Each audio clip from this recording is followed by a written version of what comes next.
जय हिंद दोस्तों, हाजिर हूँ आप सभी के सामने एक बार फिर से अपने YouTube चैनल मीनाक्षी एस्ट्रो में। एक हमारा पूरा जीवन चक्र, शिक्षा, शिक्षा के बाद धन, धन के बाद विवाह, विवाह के बाद संतान और इन सब से जुड़ा हुआ हमारा भाग्य।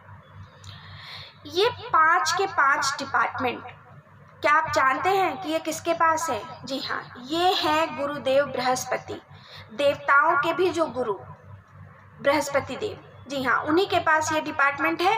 और आप इस चीज़ को समझिए कि अगर ये 5 डिपार्टमेंट गुरुदेव ने संभाले हुए हैं, अगर यही गुरुदेव हमारी जन्म पत्रिका में किसी पाप प्रभाव में आ जाए या खराब स्थिति में आ जाए, तो ये 5 की 5 चीज़ें हमारे जीवन में बहुत बड़ा भूकंप ला सकती हैं।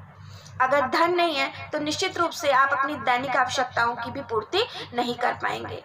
निश्चित रूप से अगर एक भी डिपार्टमेंट खराब है तो आपका जीवन एकदम तूफान में जो बहती हुई नाव है उसकी तरह हो जाएगा और जीवन संभाले नहीं संभलता है। दोस्तों, आज मैं कुछ ऐसे लक्षण आपको बताऊंगी जिससे आपको ये समझ में आएगा कि क्या आपकी जन्म पत्रिका में बृहस्पति देव शुभ प्रभाव में है या आपकी जन्म पत्रिका में बृहस्पति देव कुछ खराब कंडीशन में बैठे हुए हैं। ये लक्षण मैं इसलिए बता रही हूँ क्योंकि बहुत सारे लोगों के पास अपनी जन्म पत्रिका ही नहीं होती है, सही डेट नहीं होती है, उनको कुंडली ही आज तक नहीं बनी हुई है। तो इसीलिए मैं ये विषय उठा के लेके आई हूँ कि कम से कम वो लोग भी जान सकें इन लक्षणों के माध्यम से कि कहीं ऐसा तो नहीं कि उनकी जन्म पत्रिका में बृहस्पति देव खराब हो। तो इससे ये पता चल जाएगा कि आपको किस ग्रह का उपाय करना है। तो ये आज का जो हमारा विषय है ये बृहस्पति देव पे है। तो मैं शुरू करती हूँ। आप कुछ लक्षणों से मैं शुरू करती हूँ, जैसे कि वायु यानी ऑक्सीजन जो हम अंदर लेते हैं, श्वास। तो अगर किसी की भी घर में, परिवार में किसी को अस्थमा की दिक्कत है, दमा की दिक्कत है या एलर्जी की दिक्कत है, तो आप ये मान के चलिए कि आपकी जन्म पत्रिका में बृहस्पति देव खराब असर दे रहे हैं। दूसरा पॉइंट, आपके घर में अगर धन की समस्या है, आप बहुत ज़्यादा परिश्रम कर रहे हैं, बहुत ज़्यादा मेहनत कर रहे हैं, स्ट्रगल कर रहे हैं और फिर भी आपको धन की प्राप्ति नहीं हो रही है, इवन इतनी भी नहीं हो रही है कि आप अपने दैनिक आवश्यकताओं की पूर्ति कर सके, तब भी आपका बृहस्पति खराब कंडीशन में बैठा हुआ है।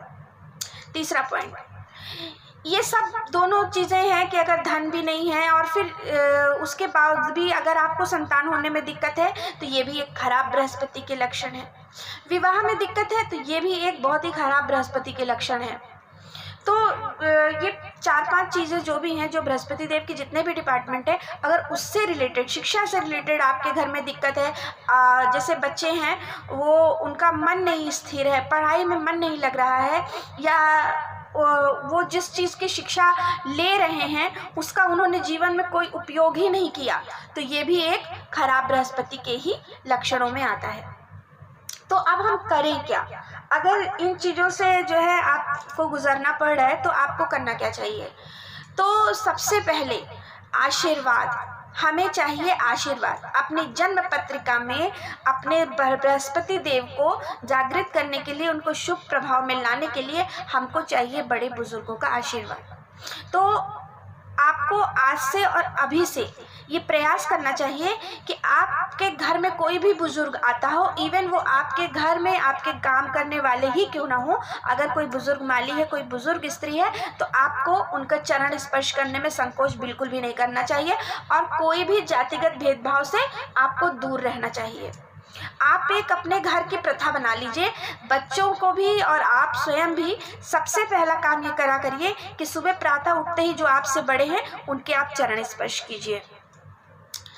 इसके बाद अपनी जन्म पत्रिका में बृहस्पति देव को शुभ प्रभाव में लाने के लिए आप घर में पौधे लगाइए और उसको पूरी ममता के साथ, जैसे आप अपने बच्चों को पालते हैं उस तरह पालिए। जिसमें से केले का पौधा एक बहुत ही प्रभावी उपाय है। यदि आप अपने घर में, अपने आंगन में केले का पौधा लगाते हैं और उसको अपने बच्चे की तरह पालते हैं और बृहस्पतिवार को चने की दाल और गुड़ का भोग लगा करके जल देते हैं, तो ये भी एक बृहस्पति को उत्तम करने का बहुत ही ठोस उपाय है। मित्रों, ये 2 उपाय जो मैंने आपको बताए हैं, इसके अलावा आपको ज़्यादा कुछ भी करने की ज़रूरत नहीं है। आप इन्हीं 2 उपायों को अपनाइए और अपने जीवन में इन 5 चीज़ों से, चाहे वो शिक्षा हो, चाहे वो संतान हो, चाहे वो धन हो और चाहे आपकी उत्तरोत्तर प्रगति हो, आपका भाग्य हो, इन सभी की चीज़ों में आपको सफलता ज़रूर मिलेगी। और इसी के साथ ही मैं समाप्त करती हूँ। जय हिंद।